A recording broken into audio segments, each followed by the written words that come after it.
Welcome to the Joy Work Show, the podcast that goes beyond the surface of business right to the heart, to explore the real joy and the stories behind success, not just the moments of celebration, but the challenges that pave the way for them. Hiya, I'm Diane, and on this podcast, we know that joy isn't just about the good times. Often the greatest joy comes right after the greatest challenge. Today, we're having an amazing conversation that's all about mindset, intuition, and creating space for real joy in your business and life. My guest is Jenna Holloway, once a teacher, now a thriving entrepreneur who has built a business that aligns with who she truly is. Jenna's story is one of transformation from following a traditional career path to stepping into something completely different, something that not only works for her, but feels right too. In this episode, we talk about the challenges of balancing motherhood and business, the sneaky trap of comparison, and why trusting yourself is the ultimate business strategy.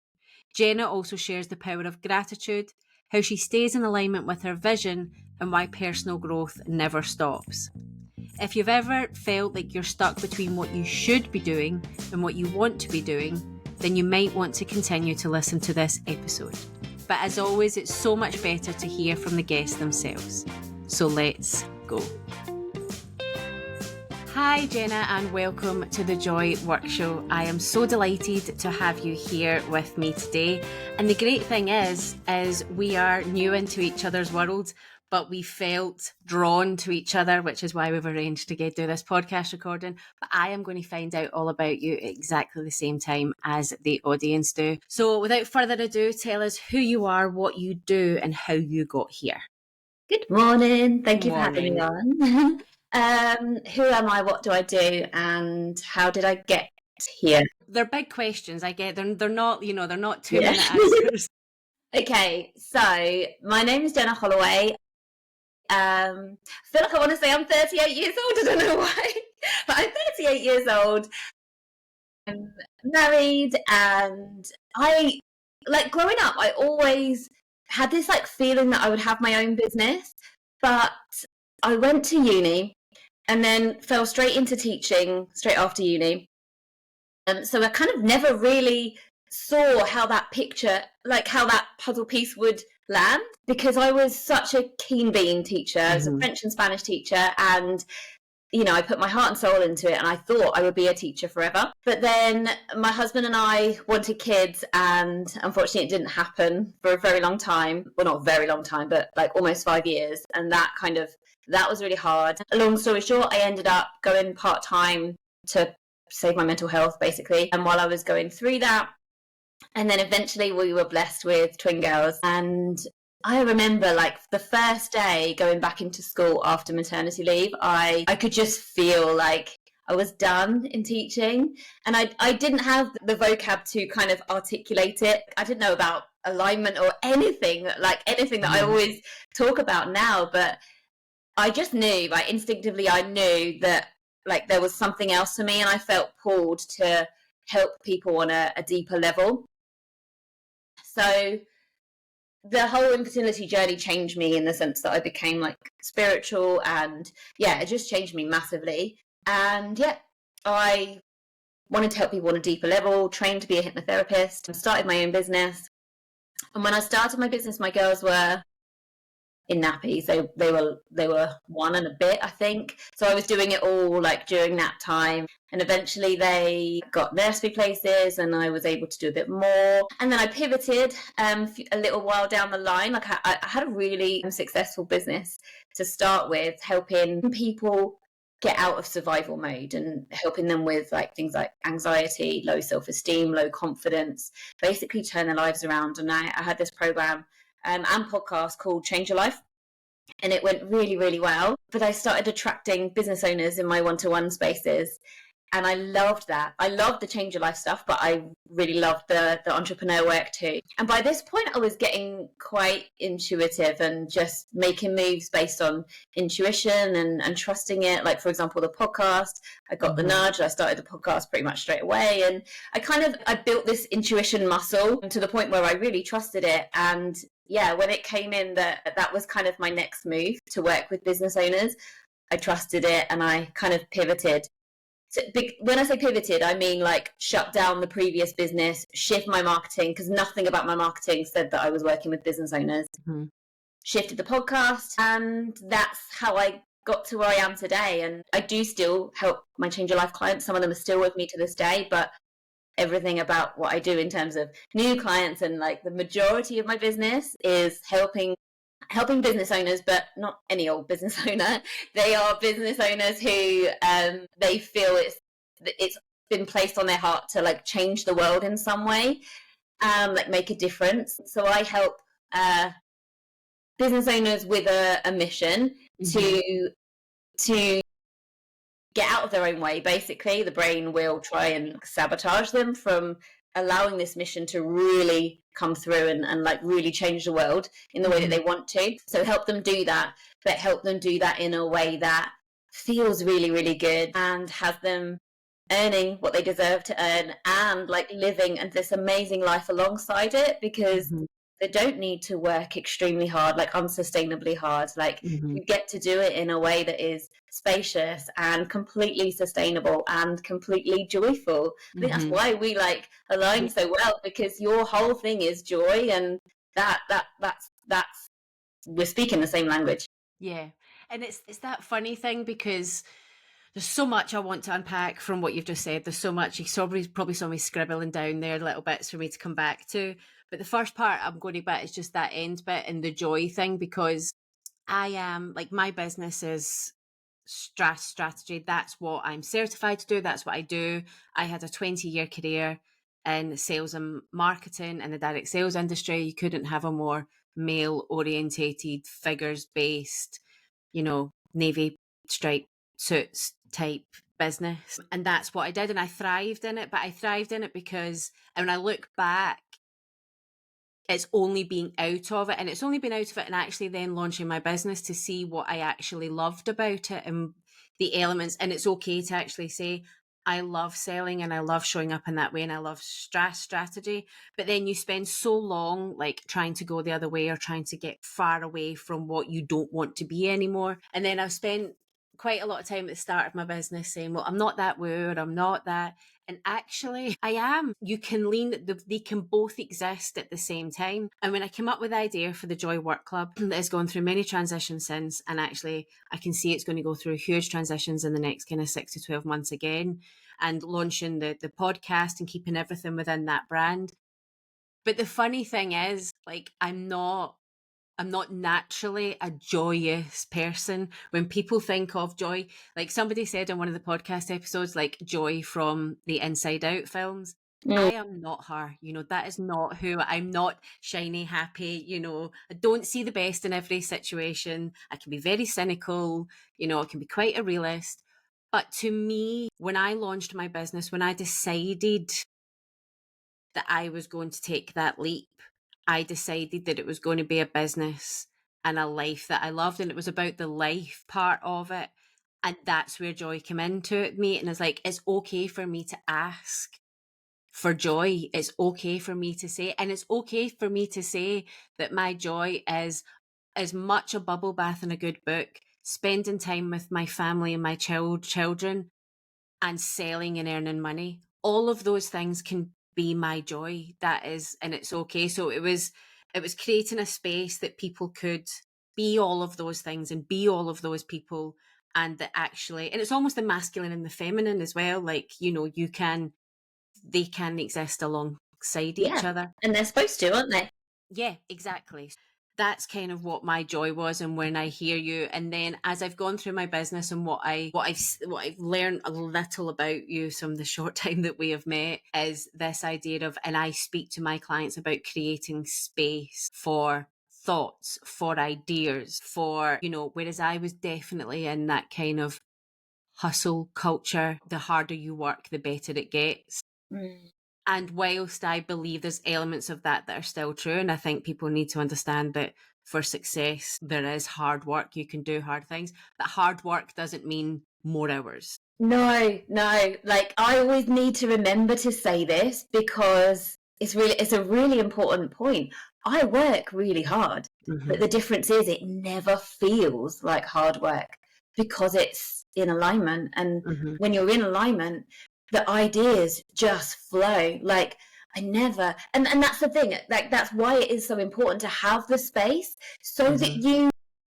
so that you literally have the space for the creativity and the inspiration and like that to drop in. When you don't have space for it, it won't drop in. And Mm-hmm. that's when it becomes hard work. That's when you are scrolling for ideas. That's when you're using ChatGPT to give me 5 ideas of something I can create content on today. No, you don't have to do any of that. You get to just create the space and ideas will drop in and you end up having an overflow of content. I don't know Mm-hmm. why we're talking about why I've No, kind of but that's used it, people. but The reason you've gone to content is because it's where it's the one thing. If you go to any online business owner and say to them, "What could I help you with?" They're like, "My content, yeah, my and content, my yeah, content." and it goes back to how much space have they got in their life? Probably not enough because Mm-hmm. their brain is getting them to work so hard because their brain has the programming of it has to be hard. In order for Mm-hmm. you to succeed, it has to be hard.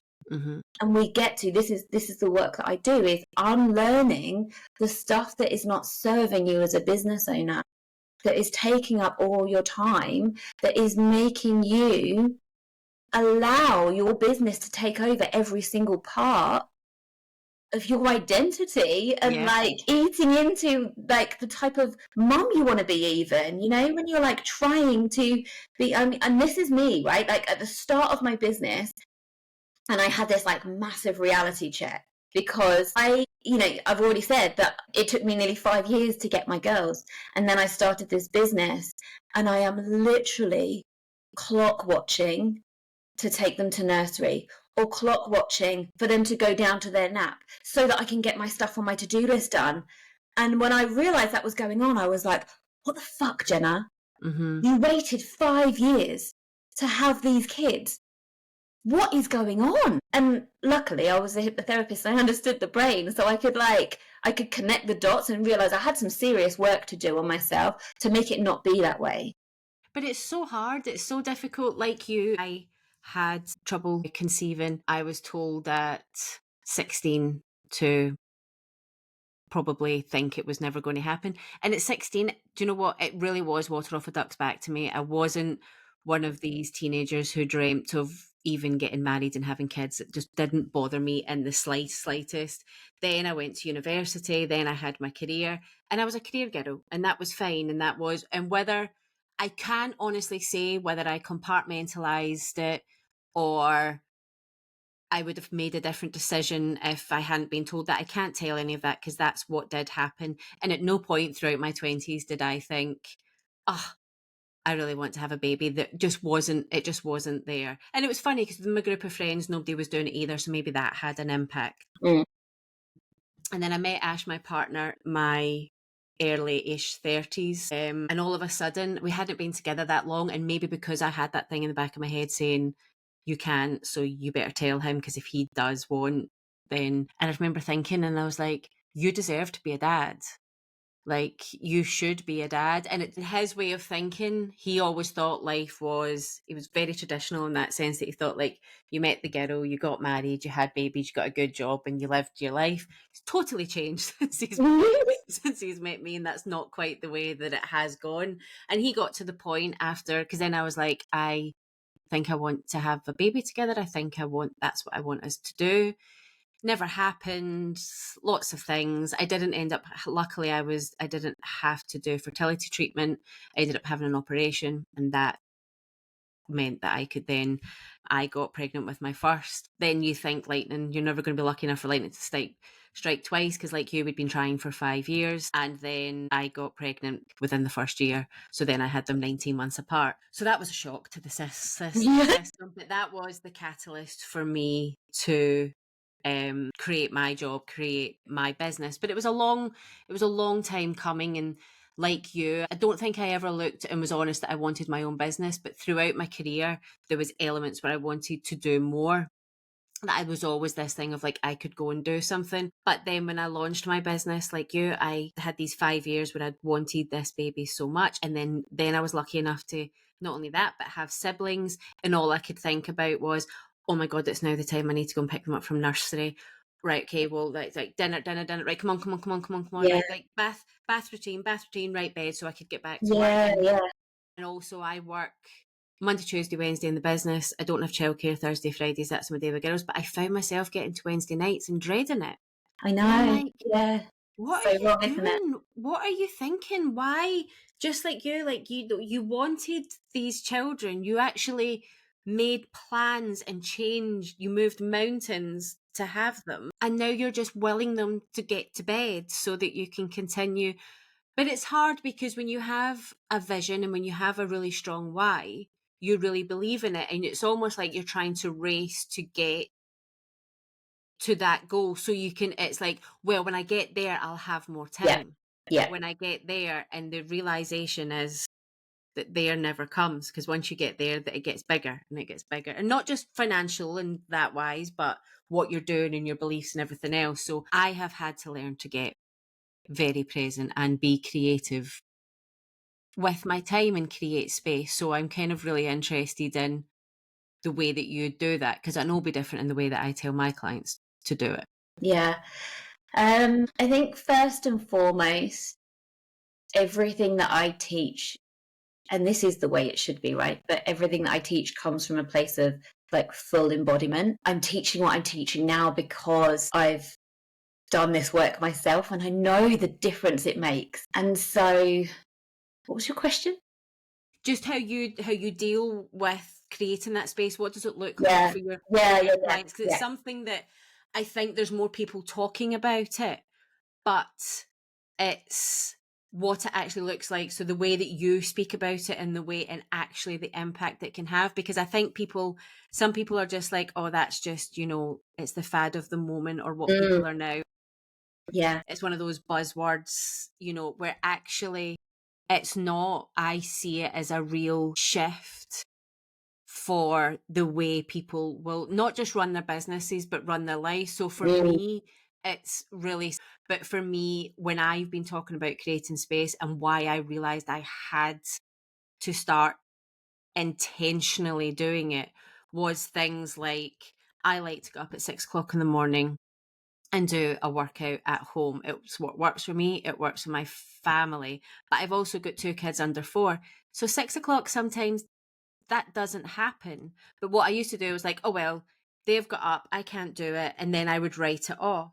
But actually then, once they've gone to nursery, which they're generally out the house for 8 o'clock, what I used to do was like, I need to have my shower, I need to make my tea, and I need to be at my desk for 9. Well, who did I need to be at my desk for 9 for? Exactly. Yeah. Exactly. I don't book any clients any earlier than 10, 30. So who did I need to be at my desk for? Yeah. So I could work out then. Yeah, exactly that. And it's like step 1 is always becoming consciously aware, right? Because if you imagine a room that is really messy, but it's in the dark, you can't tidy that room up. But as soon as you turn the light on, you're like, okay, easy. I can see where the mess is and I can tidy it up. That's like an analogy for, you can't see what unconscious problems need, like unconscious patterns are not serving you if they're unconscious, right? So step 1 is realizing what is at play here, and you can't heal what you can't feel, right? You can't change what you're not aware of. So it's about becoming aware of it first of all.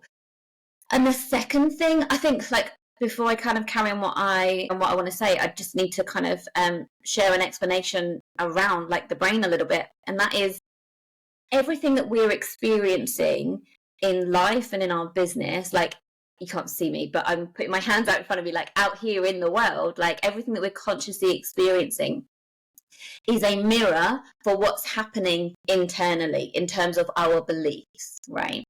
And our beliefs come from the things that we've experienced in the past and what we've made them mean, okay? So your brain is only there to keep you safe, right? It doesn't care about your vision and like how you want to change the world, and like it doesn't care about, your dream board or any of it. Like, it literally is just there to keep you safe and keep you alive. So what it does, like even from the time when you are in the womb, it starts recording all of your experiences, and it records them with emotion, right? So all the experiences that you have are all stored on record unconsciously. Like way more than what you can consciously remember. Literally everything is stored and encoded with emotion. And the reason that happens is to protect you.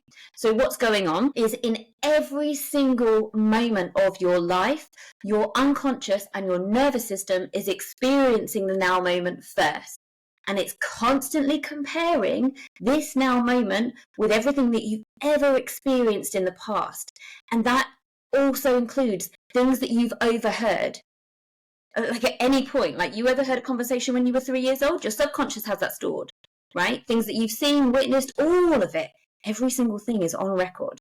So this now moment in your business, like let's say, for example, let's give this context. You're scrolling on Instagram, right? Your unconscious and your nervous system is doing that scrolling for you and comparing everything to what you've experienced in the past, checking for signs of threat and danger. Okay. And what it then does is it takes the now moment and it distorts, deletes, and generalizes what it's experiencing to fit the beliefs that you hold about yourself, about the world, and about what's possible for you. Okay. And it does that before you become consciously aware of the now moment. So it's your unconscious mind that chooses what reality you consciously experience.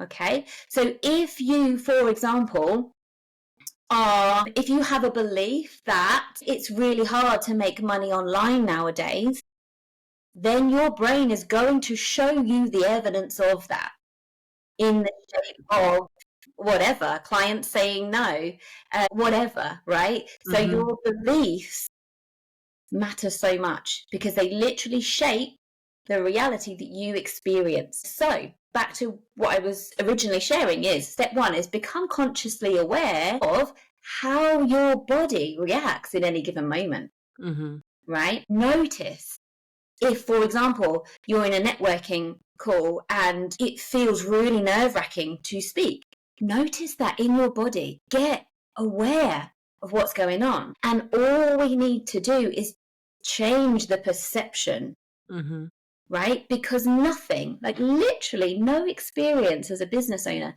is positive or negative. It just is. Same goes for any situation in life. It just is. The only reason we experience it as positive or negative is based on our conscious perception, which is influenced by the beliefs that we hold. And very often, we don't even realize the beliefs that we have. Of course, yeah. And we think that our experience is the same as everybody else's. So this is why when people like you and I are showing up and saying like it gets to be so joyful and you get to have a business that doesn't take over your life. Like I am fully present with my girls. I pick them up every day from school. I am a really conscious parent and I have a business and I have an identity beyond my business. Like I'm obsessed with dancing. Right now I'm dancing 6 hours every week because we have a show coming up and I absolutely love it. But there's no way I would even have the space for that if I was showing up from the belief that business had to be hard and like you have to work harder when you're a business owner than you do when you're working in an employed role. Like absolutely that is not true for me, right? I have time freedom. But the difference is I've done the unlearning that I needed to do. But all those beliefs that you have when you are an employee, you get to shift those when you show up in your own business because otherwise you are like dropping your kids off and starting work straight away, right? Yeah, and that's what I was doing, and it was like I had a big stick that I was just like beating myself with. Exactly. And then it was like, right, you need to be working right up till you go and pick them up, and you need to do this. And then you're thinking, but when do I also run a house? When do I do that? I also look after myself. When do I do that? When do I look after me? When do I do the things that I want to do? And I don't believe, like, particularly women, if you're the sole caregiver, I don't think you can have it all, but I do believe that we have choices, and we can ask differently. We can't expect our loved ones in our lives to know that we are struggling with our Exactly. role, and actually I need that half an hour in the morning. And when you ask for it, the other person tends to go, okay, I'll help you make that work. But because you're not vocalizing it, because we expect people to read our minds and all of those things and just know what it is that we need, we're actually, when you have that space again, it's the space again to have those conversations. And it was when I was intentionally having those conversations, and this is like, no, this is now what I need. It's not about what I want, it's what I need. This is what I'm asking you to do. And yes, I need this because I want to do that. And that's important. Yeah. And it's just really, it's even when I'm working with clients and I tell them to plan their time. Like, I'm like, look at your time and plan it. But planning it's not rigid, it's flexible. Like, I am like, but they're like, but you've planned every hour of your week. I said, I have planned every hour of my week, but there's also you've used white space. So there's white spaces in there, and those white spaces I can then choose. If I know there's somebody that I really want to work with, I can choose to put them in there. If there's something that I know I've fallen slightly behind on in the business, I can do that. If I know I need to be creating content, I've got an hour or so there to create content, or I can go for a walk. Or if life gets in the way and throws me, a few curveballs, that gives space for things to be moved and things to be planning gives you more space, not less. Whereas if you're just this, well, I just get up and work, and then I cook the family dinner, and then I work as soon as everybody's back in bed. But what are you working at? Exactly. And I was falling into that trap of working at nighttime, but I wasn't working at nighttime. I had my laptop on my knee and I was staring at it. Yeah, exactly. It gets Whereas into now that. I'll say, right, I do need to work tonight, but this is a task that I'm going to get done. And once that task is done, it goes down. I'm not going to go on to anything else. Laptop is shut, because I am a solo business owner and I do need to work strange hours. But it does mean that I pick my kids up. It does mean that I cook them dinner, and does mean I have days off with them, and all the other bits and pieces. But like you say, it's learning to be present in those times and having systems and processes in your business that allow you to do that, so that you can still be, because people say to me, but you're still all over social media all the time. I said, yeah, but I'm not. I can schedule, I can do things, I can plan ahead, and I can decide what that looks like. Yes, it's consistency, but it's not constancy.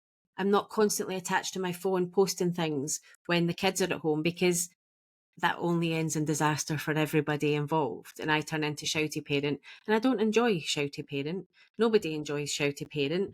So I know in those days that I can't even think that I can send an email. Doesn't mean I won't if the opportunity arises, but I can't plan to, because it doesn't end well for me. And then that's when the mum guilt, the failure, the self-doubt, and it's like you said, like when you go into that belief that that's who you are, that's that cycle, and you're never going to be able to get yourself out of it. It's really tough. Yeah. One thing I will say, because in the sort of mindset and, identity area of the online space, it's I don't know what the word is. It's like projected that it takes a long time to change your beliefs. Mm-hmm.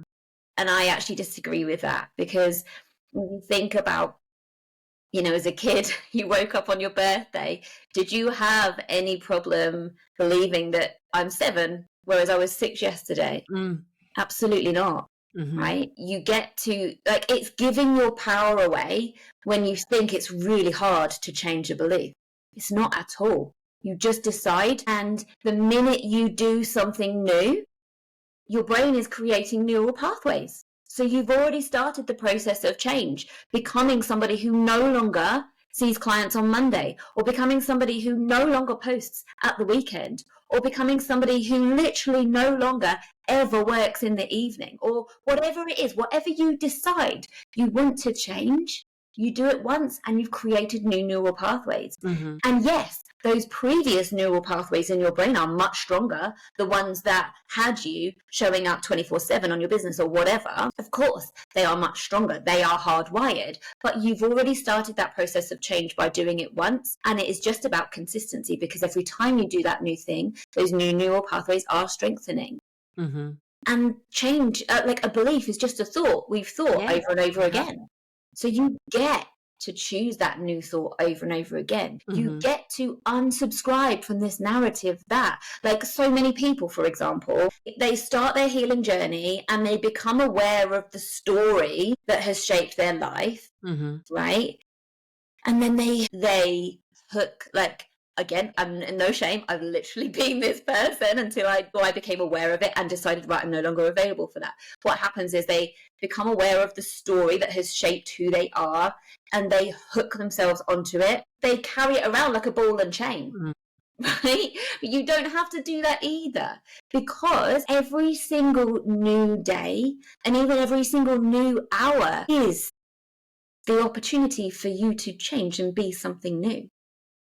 So the question that you can ask yourself every day is, if I knew that what has happened previously gets to have no bearing on how I choose to show up today, what would I choose for myself? And that is powerful, because literally every single day as you wake up, you have a fresh opportunity. Your brain is a blank canvas. The only reason you replay and see the same scenarios happening and the same feelings in your body happening over and over again, like, you know, those feelings of being overwhelmed or lacking clarity or procrastinating, all the stuff that we recognize as an issue for us, the only reason those things are happening is because you have, probably unconsciously, because you wouldn't do this if you were aware of it, but it's because your brain has chosen to play the same CD as yesterday. Yeah, but we have the choice. We get to show up differently. Absolutely, absolutely. And what I loved, what you said right at the beginning when you talked about your story and you talked about your intuition and you talked about your intuition muscle. People will often say to me, but you're so confident, so it's okay for you. And I'm like, I don't believe if anybody's born confident. It's not a thing that you're born with. And actually, I'm not a confident person. I have to do a lot of work around that. What I do seem to have is a big ball of courage.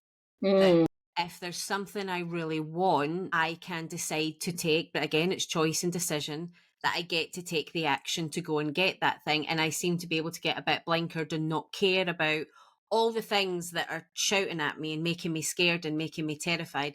I seem to be able to do it regardless. But I also think that is a muscle that has been honed over time. And when I look back right to childhood, I can look at times where it was scary things happening and I almost just went and just kind of went for it. And I think because of that, it's like you said, you were training your brain, you were training your belief system, you were training yourself to say, but look what happens when you try. You're then building that belief. And then that's where the confidence comes from, because you're like, it's not confidence as in I'm a super confident person, look at me. It's a confidence in my own belief that if I just step, I'll be able to take the next step and the next step and the next step. So I love that, because I think people don't realize that. And also they think they can do the work once. Like they can have this conversation with you and be like, oh my goodness, yes, I totally get that. And then they think they're done. And they're going to go away because they've listened to it, or they've read the book, or they've listened to the podcast episode, or they've done a visualization, or whatever it is. No. But it never ends. No, it never ever ends. It gets easier. The more work you do internally, the easier it gets. Definitely. But I've been doing this work a long time now. And yeah, like as I say this to my clients all the time, doing this work is like peeling back the layers, right? And to just throw another analogy into the mix, when you start your business, you generally don't realize how much of a personal growth learning curve you're about to go on. I had no idea. Yeah, I know, me neither. So what happens is you're climbing this mountain with your vision at the top of the mountain, and you've got this rucksack full of rocks on. those rocks represent the things that are making it harder for you. And so you do this work, and this work is akin to taking the rocks out of the rucksack so that you can get up that mountain faster and with more sustainability and with more ease and all the rest of it, more joy.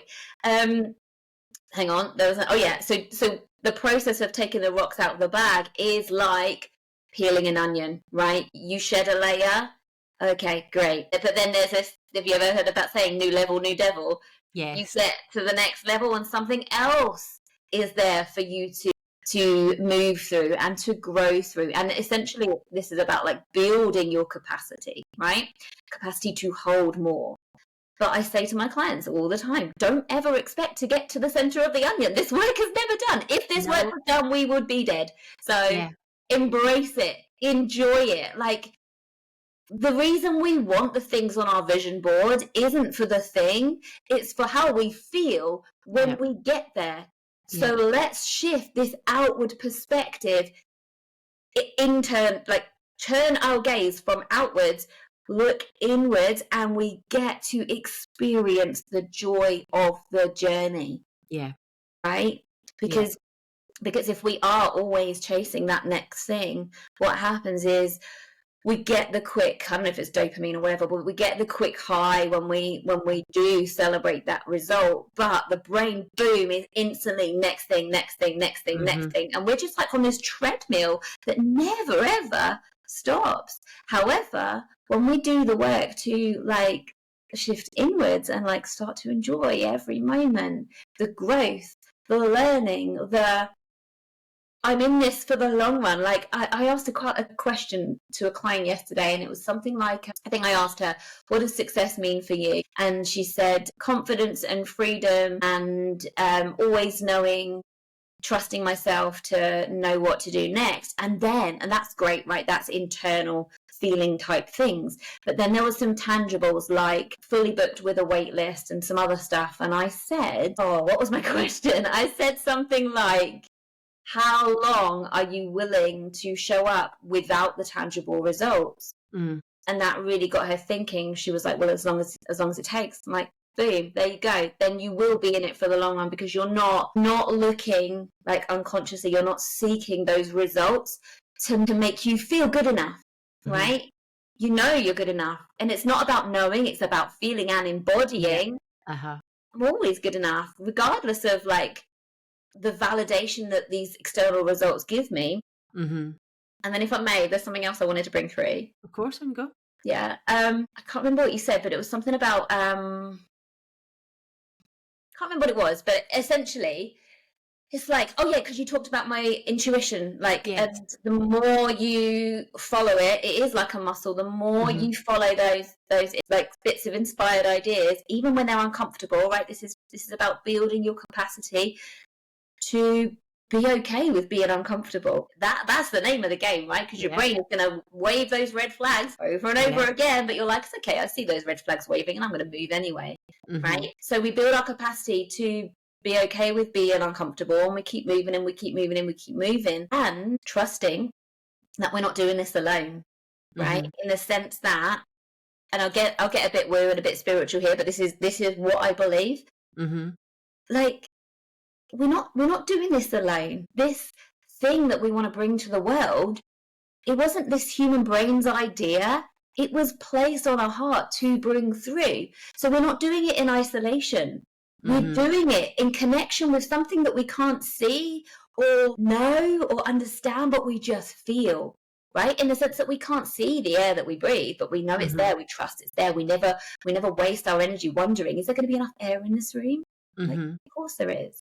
So in the same way as we trust that there's air, even though we can't see it, we get to trust that we're always being supported, no matter what.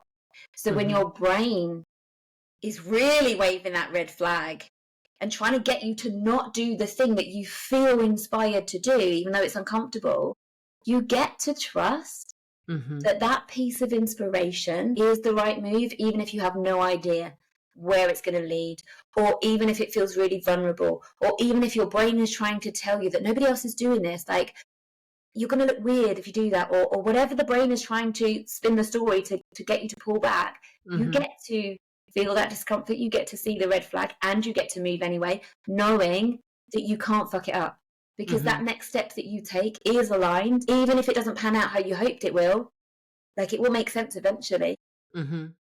Well, that's it. And I think, like, as I say, I thought I was a purely logical person and I would make business decisions based purely on logic. And I don't make them based on, I make the move based on intuition. I decide what the move looks like based on logic and data. That's probably the closest way that I could, but I know the best decisions that I've made are from gut, are from my intuition, are from. But when people say that, they're like, but it's just a feeling. I'm like, no, because you're taking all of the information that's presented before you. So if you think about even the dragons being in Dragon's Den, if you want to get his business and how they should be making decisions, they will make a decision based on that person coming out the elevator, that person making the pitch. And yes, they'll start asking them questions to get more of the data for the financial investment, but they'll have made a decision on that gut instinct of, I think you've got the magic, or I don't think you've got the magic, or I can see that you really believe in the business and I believe I can help you. But that's a gut feeling. Yeah, That's like the absolutely. inside feeling. Yeah. And then they'll make sure that they've got the data to back it up. Of course they will. They're not, that's still, your brain still has a part to play there. But all those decisions are based on your intuition and your gut. But your intuition's learning all the time. So your intuition is also learning from experience. So like, it's not just a new thing of here's this new thing. Oh, my gut's telling me it's right. Your gut's going back and saying, well, remember this and remember that. And did remember that time we did it and it was really, really good. Maybe you feel a bit funny because you've met this type of person before and that didn't end that well. Yeah. It's the subconscious. If you want to think of it like, if intuition creates this like feeling in your body and you're like, oh, that's a bit alien for me, just think of it as your unconscious, right? Because when we're making decisions from logic and all of that, that's your conscious brain. But remember, your unconscious is the bit that has stored everything, including those conversations that you overheard all those years ago. And it's like, it's able to connect dots that you would never be able to connect consciously. So, like, it makes sense. And when you were talking about, like, the Dragon's Den, they've made their decision as you walk out the elevator, of course, because it's about energy, right? And we are always, always reading energy. Like, when you read a post, like, I see this all the time. I can see a post and I can see that there's, like, whether they've, like, followed frameworks or they're trying to be a bit spicy or whatever, but I can feel the energy behind it and it's not safe. Right? It's posted through gritted teeth because that person knows that they need to show leadership or whatever. But we feel energy unconsciously. We can just tell if somebody is like sharing their offer, but they're not fully bought into it. We can tell. And for some reason, we won't necessarily be able to put our finger on what it is. We won't want to buy. Right? But when the person is showing up with like full conviction, like we can tell, we can feel the energy behind posts and everything. And that's because our brains are always reading non-verbal communication and just sensing stuff. This is how we protected ourselves back in the tribal days, right? Our brains needed to be able to sense danger before we heard our like tribal friend yell, danger, lion. Like we just needed to be able to sense it. And that's what kept us alive. So, of course, we're still doing it now because our brains haven't evolved since those days. The way that you explain energy, white space, intuition, all of those things, I believe, buy into, and feel aligned with you when we're talking about it. I'm seeing a lot in the online space, and I'm hearing a lot from my clients in different communities that I'm in, that there are coaches, leading authorities in the space, people who seem to have super successful businesses that talk a lot like this. And I understand there, like I say, when we're talking, I'm like, yes, yes, yes, yes.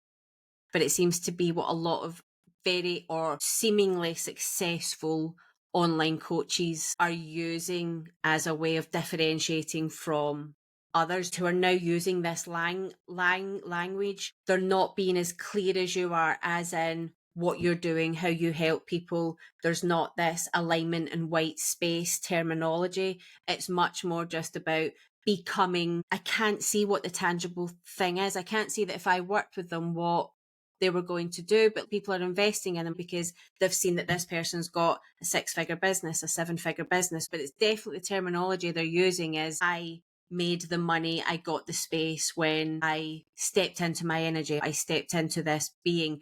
Do you see a lot of that? Do you see the dark and the shade of the online space, that, you know, there's the good people and there's the people that are then using it as messaging, when 6 months ago they were nowhere like that?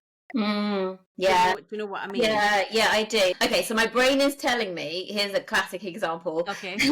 So my brain is telling me, answer the question how you, quote unquote, should answer the question, i.e. like a logical answer based on what you've just asked me. But my body and my heart and how I like trust myself to move always is like, don't worry, Jenna, it doesn't matter if you don't fully get how you're supposed to answer the question, but just answer what's on your tongue. Yeah? So okay, so I've also seen people who were doing something else and then suddenly they've shifted their messaging a little bit into like the becoming her type work. And like, I mean, I'm not going to be cynical about it, because maybe they were called to do that in the same way that I was called to shift and work with business owners. So as long as that's aligned for them, great. But where it goes a little bit wrong is where somebody has really good marketing and really good messaging that gets the clients through the door, but then they don't back it up with like the experience that they're saying the clients are going to get. So you end up like investing and being excited about all the things that pulled you in the first place, and your actual experience in the space is, to be blunt, like disappointing. So what happens is you don't end up re-signing. So that is like, I think if you're investing with somebody and you're as good as you say you are, your retention rate should be really high. Yeah. Because if somebody's getting a great experience, why would they go somewhere else? Yeah. Right? Because like you say, it's a constant learning. It's not just, you're not one and done. Yeah. And so, fine, if you want to work really hard on your messaging and your marketing to get clients through the door, great, but you need to put the same effort and energy into delivering, to making sure that your clients are getting an incredible experience, because that is going to push up your recurring revenue, because your retention rate is going to go up. Like, my clients literally have been with me for years and years and years. And it's like, my business journey, I haven't said this yet, but my business journey is not the typical one. Like, when I started my business and I did this change your life thing, it was brilliant. Like, it's so successful. And to the point where my husband was teaching and studying a master's at the same time. And our girls had 1 year left before they started school. And I convinced him, I'm the business owner who like trusts and like makes moves that don't make sense and all that. He's way more sort of traditional, it's gotta be safe and all of that. But I managed to get him to hand in his notice so that he could be around more for our girls last year before they started school. So he left teaching, and a few weeks later I pivoted my business to work with business owners. Like, what the fuck? And I went months and months and months with next to no income, right? And I wasn't freaking out. I always trusted, and I just always embodied everything that I was saying. And I always trust that nothing is happening to you. It's always happening for you. There's a reason for what's going on. There's something for you to learn, to grow, blah, blah, blah. So my first business was really successful. My second business took a long time for me to get anywhere close to the success I had in the first business. But it wasn't like, most people sort the strategy out, and then the mindset and the foundations and the identity and all of that, the energetics, is the thing that comes in, that they invest in to support that strategy. For me, it was the other way around. Like, I had the energetics, the identity, all of that nailed. Like, I even invested in a subconscious somebody like me to spot a blind spot that I thought I had. Nope, no blind spot. I literally had to just sort my messaging out, so that people could understand the value in language that they understood. Because I had a messaging problem, and I literally went around houses for a long time. I think with what you do, it's that space of education between. And like I said about the reason I asked you that question about these other coaches is because that's what I'm hearing within my own communities, within other communities that I'm in, of like, this looks really good. I kind of feel that I'm missing an energy piece myself. I feel like I've got my strategy down. I know what I need to do, but I've not got the belief to kind of go and do it. And I see people who are doing the messaging really well, and I understand how they will help these people. And then I'm seeing others that I'm like, I see this huge, glossy, beautiful life, but I just don't know what they're doing. And this is what I'm hearing repeated again and again. So like you're saying that it to begin with the messaging and everything was a problem for you, I totally understand that, because it is education for people to learn what this actually is and how it the impact it can have on their business, their life. Like the way you've spoke all the way through this time we've spent together has not wavered from who you are and what you do. And that to me is the essence of what you do, and that full embodiment, if we're going to use that word, that full embodiment and fully aligned with it. And that's the proof for me that perhaps I'm not seeing elsewhere. Do you know what? It's really, like you say, messaging. It's really hard to kind of give the tangibles on it, but that's to me what it is. And as you know, as I said at the beginning, that we haven't been in each other's worlds long, but there was somebody that you connected with. Yeah, you're somebody you connected with in my networking space, and she is one of those people that had kind of been like, have you seen these people saying this and da da da da da? But the way that you explained it to her, and the way that you explained what could do. And I know that she definitely needs more of that in her life, and that building that belief for her whole life, not just. And that was when I was like, right, okay, I need to speak to Jenna a bit more, because when somebody that is beginning to understand it, then that's when the magic happens. That's the bit, and that's that messaging. Yeah, thank you. You're welcome. So as you know, we have been speaking, and I actually could speak. I've got so many more questions and things that I want to ask, but this is a podcast and we do need to send it out in a time that people are going to listen to it. And as you know, I ask everybody 3 questions to prepare before they come, but you can also answer it however you want. And the first one I'm going to ask you is the joy spotlight, a favourite thing that has shaped your life, business or work. The first question you put on the form. Yes. Yeah, again, I'm going to be fully transparent, because my human brain, and the human brain will always be there, right? So no matter how, like, if you see my stuff on socials and I seem really confident, sometimes post coaching clips where I'm like really going for it and like really in my like flow state. Sometimes my red flag in my brain will be waving, and that's it. But like, you always have a human brain, no matter how much work you do on yourself. It's always just about being comfortable with the discomfort, right? So right now, my answer to the question is going to be the one that came through when I answered it originally. Perfect. And the red flag is waving, because it's like, oh, aren't you being a little bit like blowing smoke up your own ass? Whenever you suspect people are going to judge you, that's not your problem to worry about, because people will always experience you through their lens, through their understanding. So you literally can't worry, like, you don't need to worry about it, because you can't control it anyway. So I gave up worrying about what people think about me a long time ago, and it's very liberating. Gave me a lot of space. So to answer your question, it is the relationship with myself, in the sense that, like, the reason I do what I do is to help others experience life and business in the way that I do, because it feels so good. And like I said earlier, I have been on the other side of the coin, clock watching for my girls to, that real frantic, chaotic, like, pressure place. And I remember it doesn't feel good, whereas it gets to feel so good. So and another thing, like, I'll share, which is as a result of the relationship with myself, is that everything I do, most of the stuff that I do with my client sessions these days, I haven't been trained in, right? I'm a trained hypnotherapist, and I'm trained very highly when it comes to subconscious reprogramming and rewiring and loads of different modalities. But the way that I like to do it is to coach, because if I can collapse somebody's limiting belief with a bit of coaching that literally gets them to shift their perspective about themselves and what's possible and all the rest of it. That's so empowering. Mm-hmm. That's not me saying, oh, let me just look in your subconscious brain and change something for you. Yeah. Like, fine, you know, I could do it that way, but that doesn't feel the most energizing for me.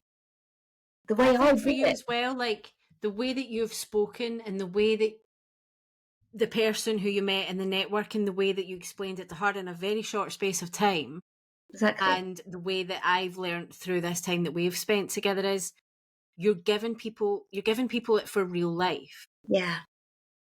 You know, it is woo, you know, that it is, but we all have to accept, because there's lots of things in the world that are woo that nobody can explain. Exactly. You know, Yeah. so And I'm not here for the skeptics, right? They're not my people. No. My people are the ones that understand things like laws of the universe. Like, they intellectually have heard of it, but they haven't as yet been able to embody it. My work helps them go from consciously understanding it to actually be able to embody it. The only reason they haven't yet been able to embody it is because their unconscious is holding on to stuff that does currently no longer serving them.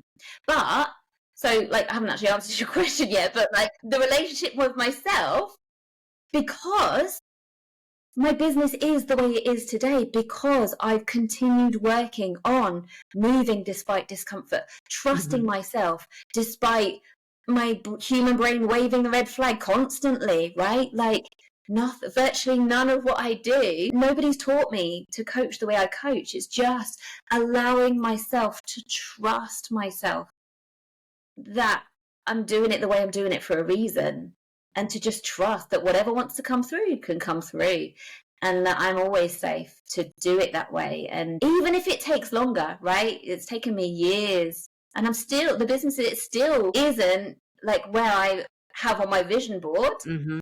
And that's okay. Like, I'm not telling myself, you know, I went so long not hitting my income goals, so long, but I wasn't making it mean anything about me. Mm-hmm. Because it's having that. And funnily enough, within my membership, something that came up a lot yesterday was patience. And having the patience to trust that what you're doing is going to pay off, and having that consistency, and knowing it, and not saying to yourself, oh, well, I've done 10 Instagram posts about that, so that must mean that nobody's interested. Exactly. It's not about putting a new offer out. It's not about doing all of the things. It's about talking about it more, doing it in a way that feels good to you, holding your own authority, and just keeping going. Because and being Scottish, I always say, it's like that point I always say to my clients who make them laugh. It's that point in Braveheart. I don't know if you've seen it, but they've got the sticks and the English are running towards them, and he's just like, hold. Hold. You know, and it's just that moment. It's just hold it, and just don't try and put another 10% off, or I'll do this, or I'll do that, and I'll give you that. Just keep going, because you're educating, you're showing up, and people, your ideal clients, your dream clients, want to see that consistency, because they want to build that belief in you. And that's what I mean about you talking about this in a way that's in real terms. So you can't see me, but I'm nodding so hard. Like, you're so right. It's a capacity. Like, how for how long can you show up unwavering without the external validation that, quote unquote, it's working, right? Your dream clients are secret squirrels. They're watching you. They're not liking your posts. They're not saying, oh, that really resonated. Well, it might be, but the majority of them aren't. So you need to build that capacity within your body and in your nervous system to show up relentlessly, unwaveringly, fully, with full conviction that it takes as long as it takes. And it gets to a point where your success is inevitable. You just keep showing up day after day after day after day, not wavering, not telling yourself a story that somebody else knows better. Like, trust yourself. And there's that tipping point where it will all come in for you. You have to learn what you need to learn first. Yeah. Right? And you're never, quote unquote, behind time. You're never off track. Like, no, you're always, like, the timing is always right. It just won't necessarily look how you want it to look, and that's okay. You get to release all of that expectation and start and, like, allow yourself to enjoy the journey, knowing that it's going to come. When the time is right, it's going to come. Yeah, so absolutely. Keep showing up.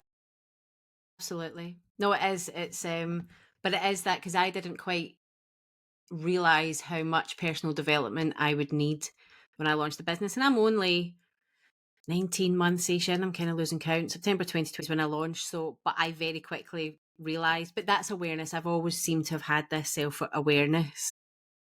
So that was an awareness thing for me. And I was like, oh, I've got some work to do here. I've got some, I've got some real digging around to do. And then, but as you say, it changes every time. When you said that, next level, different devil, I think it was you said, it is that. And I think there is no successful story. If anyone's listening to this and thinking like, I wonder if my favorite entrepreneur or this person that I've watched who's like 10 years in, they've all done this. They've Cool. all done this work. They've all gone deep. They all continue to do it. And each time they get to the next level, they don't not have anxiety. They don't not have fears. They don't not have imposter syndrome. They just have something else to deal with. And they do the work then and the work again and the work again and the work again. It is, and it's not called work for nothing. It's not easy Yeah. is what it is, but But it can be simplified. And I think the way you're putting it across is good.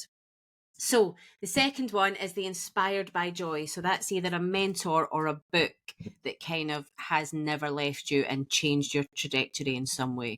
I love this question, and I knew straight away what it was going to be. It goes back to years ago. So when I was struggling with infertility, like it literally felt like there was this black cloud walking around with me everywhere. Like I went into this shell. Like I'd never struggled with anything particularly throughout my whole life, and then boom, this hit me, and it really rocked me to the core.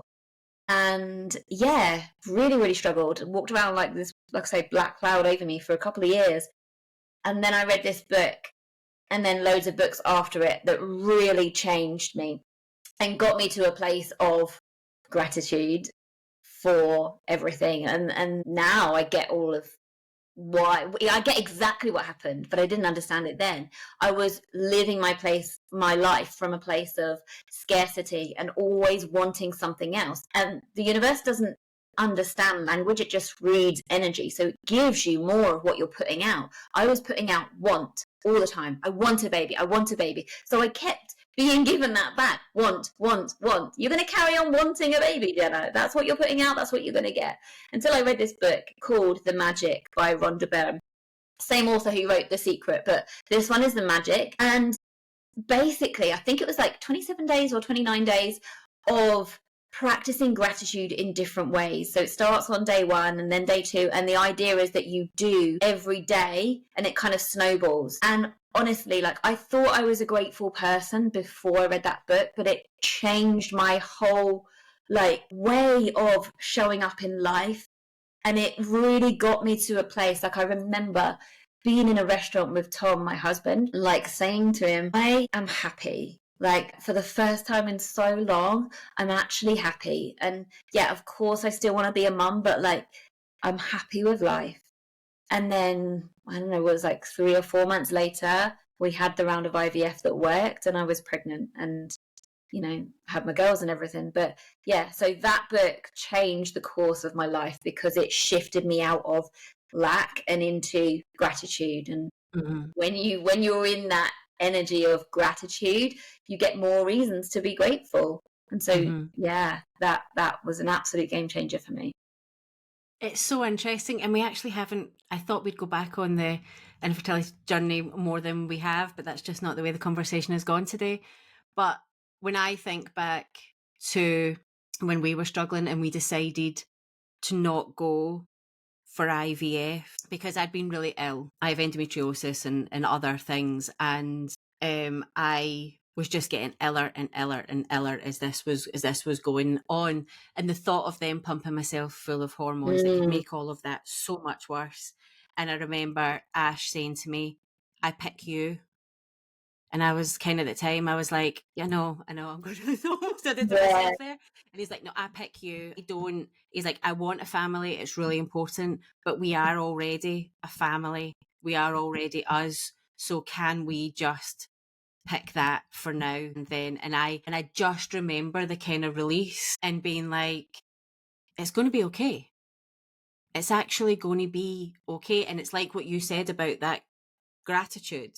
It's just realizing it's coming back. And when you are happiest is when you just allow yourself to just sit here and be like, this is what's happening now, and this is what I'm going to enjoy now. And he said, we will go on holidays and we will get a dog and we will live a wonderful life, and we will figure out if children are going to be part in that, however shape or form, when we do. But right now, can we just, that isn't our path. And we'd gone for the test and we were with a clinic and we'd done, and I just kind of went, right, okay. Then I knew I had surgery coming up in the January. So we were like, we'll have my surgery, give me a bit of respite. We'll travel, we'll do this, we'll do that. Then COVID hit and we were pregnant in the May. So, and I know a lot of the fertility community don't like the think positively, and it can, some people go against that messaging of, you still need, I have a problem, me thinking positively is not going to help. But I always think that it's, whether it's infertility, illness, all those things, I think you can have them both. I think you want to put your mind and body in the most positive position you can, so that because then I remember after my surgery I fell pregnant and I was like, Dad, this is magic. How did this happen? It's like I forgot I had the operation. Yeah. I completely forgot. I was like, this is like a miracle. And he was like, no, Diane, you had your endometrius cut away and a quite serious operation. And I was like, oh yeah, I forgot about that bit. But it's because I was just like, because we were looking after ourselves. We were walking. It was sunny. COVID times was very mixed for different people. I completely understand that. But for us, it gave us space that we didn't have because we were workaholics up to that point. So it's not lost on me that, yes, there was this scientific intervention, but had I not been in that position, had I just gone straight back to work and not been given that space, would I fall pregnant? Who knows? Yeah. There's more than just the Western quote unquote science, isn't there? There's everything. And like, I got delusional about becoming a mum to the point where I literally I had, it's going against what the other, what you referred to just now, but I had baby scans as my desktop, my wallpaper on my phone. I had Google, I had photos of newborn. This might sound crazy, but I was fully, into believing manifestation and bringing that reality forward by living it first in your mind. So I had photos of newborn babies printed out on photo paper and stuck to my mirror inside my wardrobe and all the things. I understand the science of it now in terms of what you choose, you get to put on this filter inside your brain. It's called the reticular activating system.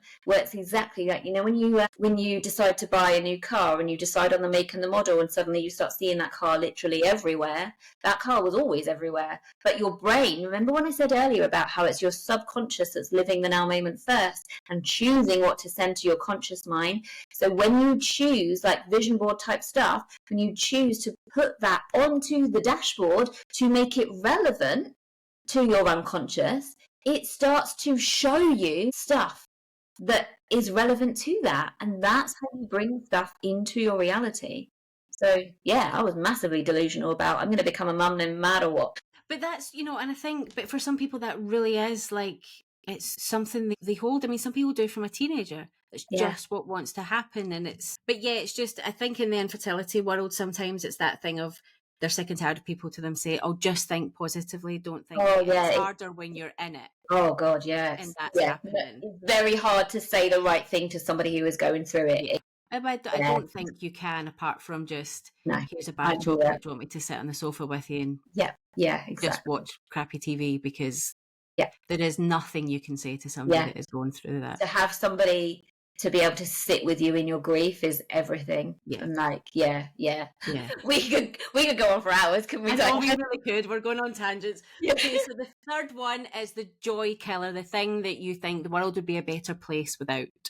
Comparison. The thief of joy, 100%.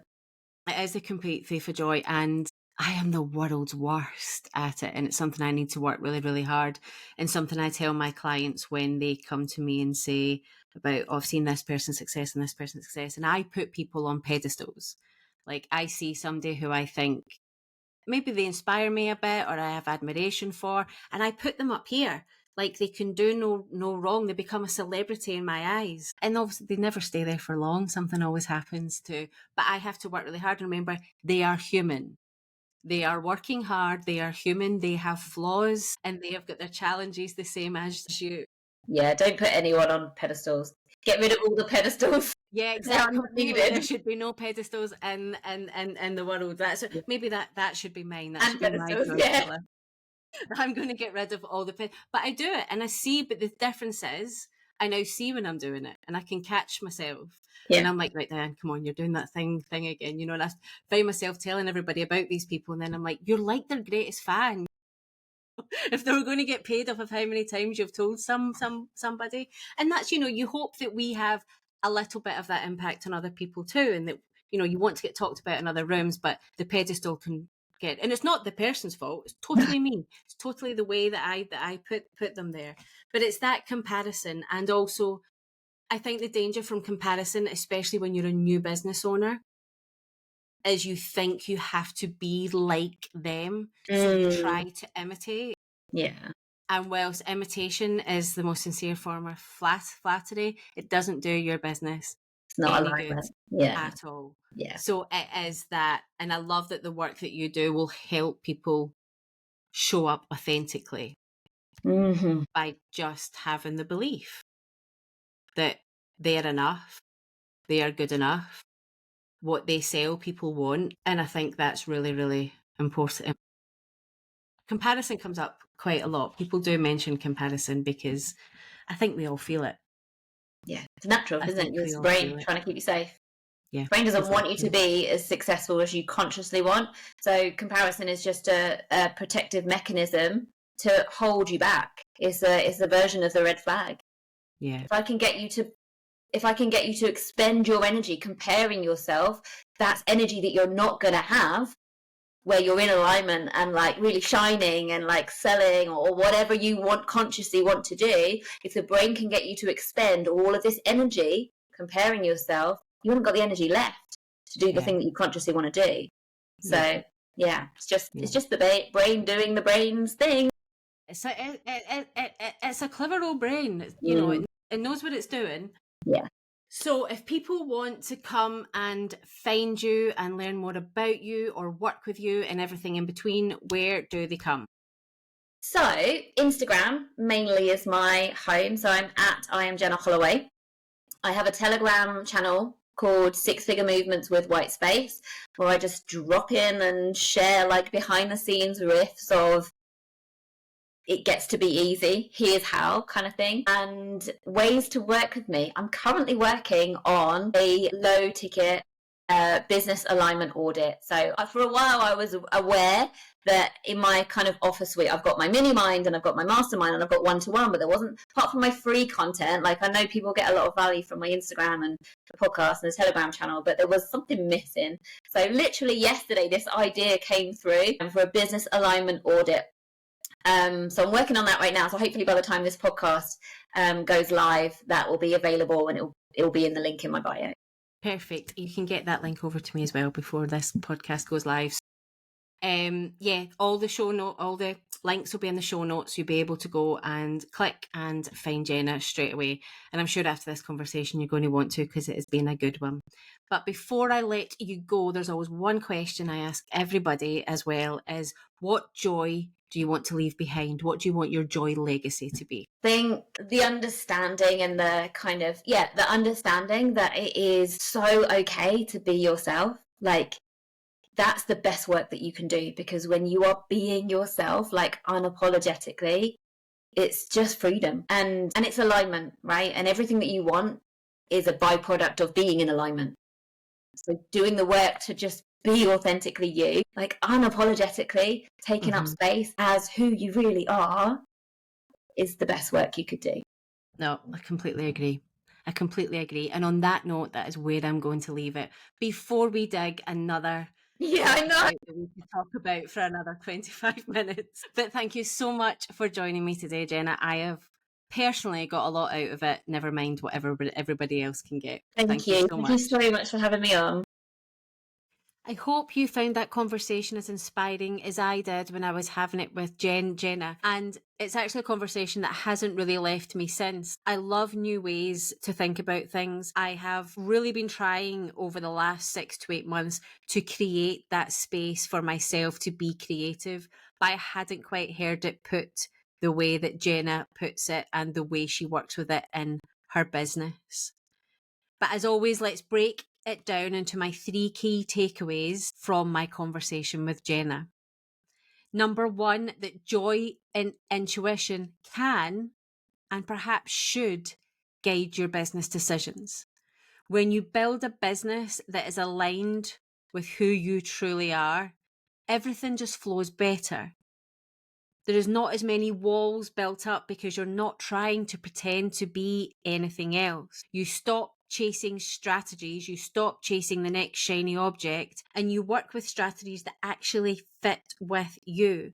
And you start listening to yourself rather than the noisy world that is around you. Number 2, that comparison kills creativity. It's easy to look at what everyone else is doing and feel like you're behind, that you're not quite getting it right, that somehow like they have the key where you don't even know where the lock is. But the truth is, your unique path is what makes your business work. The more you focus on your journey, the better your results are going to be. You can be influenced and perhaps feel inspired by others around you, but it's only on your own journey and knowing yourself that you're going to be able to get to your true success. And that personal development is an ongoing process. Success isn't just about strategy. Yes, you heard that right from the strategist. It's about who you become along the way. It's about the growth. It's about the mindset shifts. And it's about learning to just trust yourself. And that's just as important as any business plan or any strategy you put in place. And it's a chicken and egg. What comes first, the strategy or the mindset? Well, if you know that both are important, you'll know that both are something that you should keep developing within your business. If this episode resonated with you at all, which I know it will with so many people, we would love to hear your thoughts. Come find me on Instagram or LinkedIn and let's keep the conversation going. And if you're looking for more strategy and support in a community of business owners who just get it, check out the Joywork Members Club. The waitlist is currently open. The link is in the show notes, and that way you will get any special offers and you will know exactly when the doors are going to open next. Until next time, keep trusting yourself, keep growing, and keep building a business that brings you joy. Because sometimes that's all there is.